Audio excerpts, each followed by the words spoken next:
ভোলায় আবারও ভয়ঙ্কর হয়ে উঠেছে মেঘনা।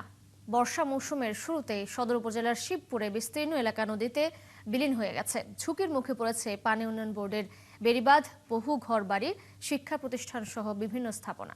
ভাঙন রোধে দ্রুত কার্যকর পদক্ষেপ না নিলে এই বর্ষায় 1000-এরও বেশি বাড়িঘর ও স্থাপনা ক্ষতিগ্রস্ত হবে বলছেন নদী পাড়ের বাসিন্দারা। কামরুল ইসলামের তথ্য ছবিতে প্রতিবেদন। একসময় ভোলার শিবপুর ইউনিয়নের নদী পাড়ে ছিল অসংখ্য বসতভিটা, ছিল খেলার মাঠ, মসজিদ, স্কুল সহ বিভিন্ন স্থাপনা। এগুলো এখন শুধুই স্মৃতি। বছরের পর বছর নদী ভাঙনে চোখের সামনেই বিলীন হয়েছে অসংখ্য পরিবারের ঘরবাড়ি, ফসলি জমি সহ কবরস্থান।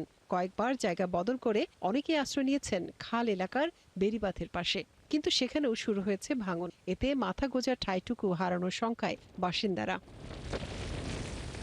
তিন ভাঙা দিছে আঙ্গুরে অন্ত কই যামু কই থাও মনে আঙ্গুরটা তো চিন্তা তো মাথা ধরে গেছে। জি বেড়িটা যদি ভাঙ্গা লই যা আমার কে আর দিব কে জায়গা দিব কই থাকো।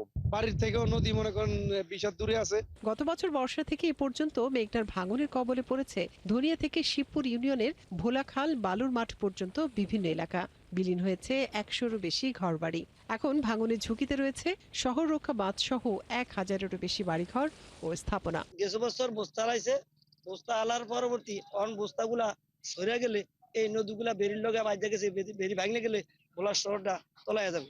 এই রাত্রে সব বস্তা ডাইবে গেছে পানির স্রোতে। অন্য ঘাটটা গেছি, শিবপুরা ঘাটটা গেছি গিয়া, বালুর মাঠটা যাচ্ছে গিয়া ভাঙ্গিয়া। বসতবাড়ি রক্ষায় সিসি ব্লক দিয়ে বাঁধ নির্মাণের দাবিতে মানববন্ধন সহ বিক্ষোভ করেছেন এলাকাবাসী। তাদের অভিযোগ, আশ্বাস দিয়েও টেকসই বাঁধ না দিয়ে দায়সারা কাজ করছে পানি উন্নয়ন বোর্ড। এই পানি উন্নয়ন বোর্ড আমাদের শুধু আশ্বাস দিয়ে যাচ্ছে, আমাদের কোনো কার্যক্রম আমরা মিল পাচ্ছি না। নামে মাত্র কিছু জিও ব্যাগ ফালাই দেওয়া যায়, এগুলো হচ্ছে পানির স্রোতে ভাইসা যায়। সিসি ব্লক দিয়ে এই নদী যদি বাঁধ না দেয় তাহলে এই বাঁধ থাকবে না। এই বাঁধ না থাকলে ভোলা শহর থাকবে না। অবশ্য পানি উন্নয়ন বোর্ডের নির্বাহী প্রকৌশলী জানান, শিবপুরের নদী ভাঙন রোধে দীর্ঘমেয়াদী প্রকল্প মন্ত্রণালয়ে পাঠানো হয়েছে।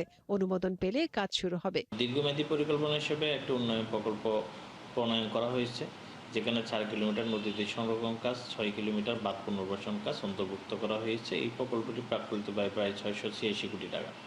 প্রকল্পের অনুমোদন হলে ব্লকের কাজ বাস্তবায়ন করে ভাঙনকে সম্পূর্ণরূপে প্রতিরোধ করা যাবে বলে আমরা আশা রাখি। ভোলা জেলায় পানি উন্নয়ন বোর্ডের 350 কিলোমিটার বেড়িবাঁধ রয়েছে। এর মধ্যে 49.66 কিলোমিটার বেড়িবাঁধ ও 60 কিলোমিটার নদীর তীর সিসি ব্লক দিয়ে সংরক্ষণ করা হয়েছে। মনিরা কাজুরি, 71।